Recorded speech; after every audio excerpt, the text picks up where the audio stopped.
Ok, la première chose que tu veux faire, c'est prévoir du temps, 30 à 60 minutes, de quoi noter, de la musique si nécessaire, un thé ou un café. Tu peux le faire en plusieurs fois ou tu peux le faire en une seule fois, suivant tes dispos. Donc, là où ça va être un petit peu inhabituel, c'est que tu vas t'imaginer que les fêtes sont finies. On est le mardi 2 janvier 2024. Noël est passé, le Nouvel An est passé, ça s'est bien passé. Pas de façon incroyablement extraordinaire, mais ça s'est bien passé. Et je voudrais que tu prennes quelques minutes pour t'imaginer dans ta tête, en écrivant, en images, ce que ce mardi 2 janvier, tu penses, ressens de ton état. Comment tu te sens, quel est ton état physique. Et la même chose pour ta famille.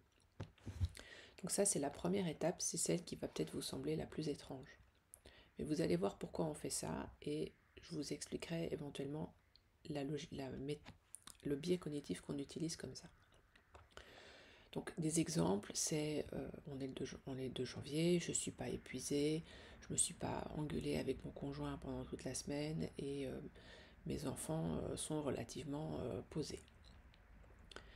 Ensuite, une fois qu'on a compris, ça c'est l'état qu'on a le 2 janvier, on va vouloir faire une espèce de rétro-planning visuel du parcours qui nous a amené à ce 2 janvier où on est reposé, les enfants ok et l'ambiance familiale positive.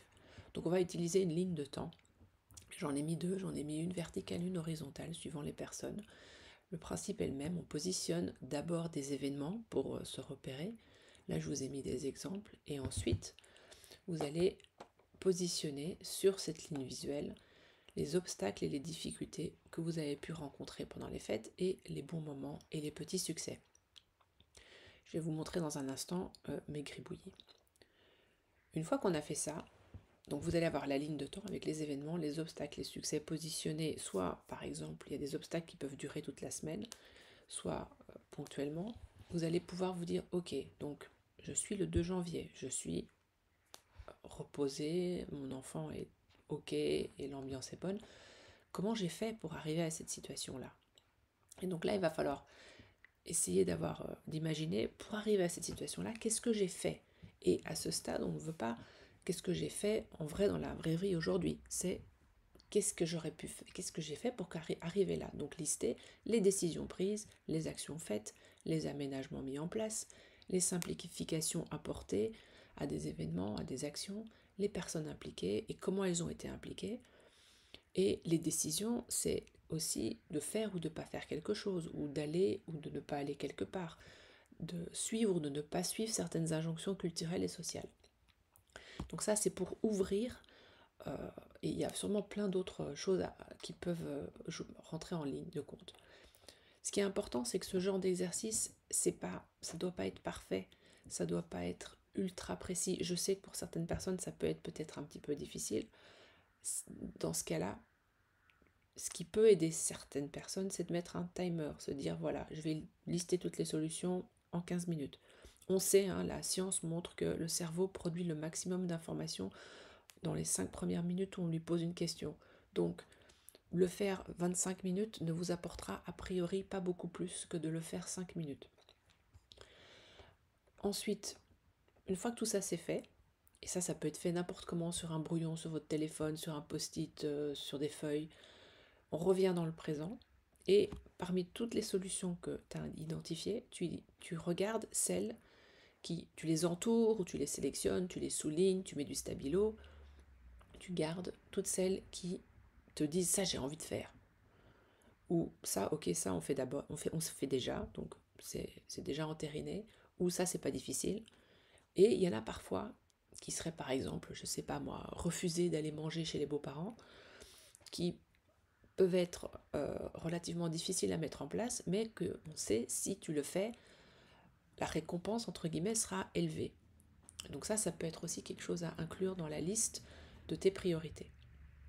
L'idée n'est pas de tout prioriser, l'idée n'est pas de tout faire, mais de choisir ce qui est motivant ou faisable ou qui n'est pas forcément facile, mais qui vaut vraiment la peine de s'y coller.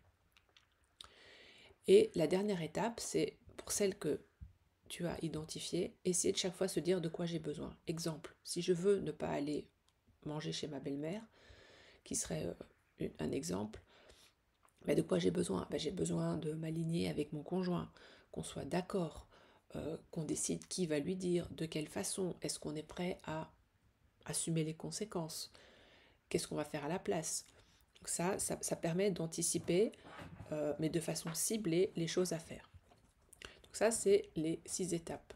La dernière étape, qui est un peu implicite de la précédente, c'est de trouver des supporters de ton plan. Parce que forcément, à moins d'être vraiment isolé, et ce que je ne te souhaite pas, il y a toujours des gens qui sont impliqués au moment des fêtes.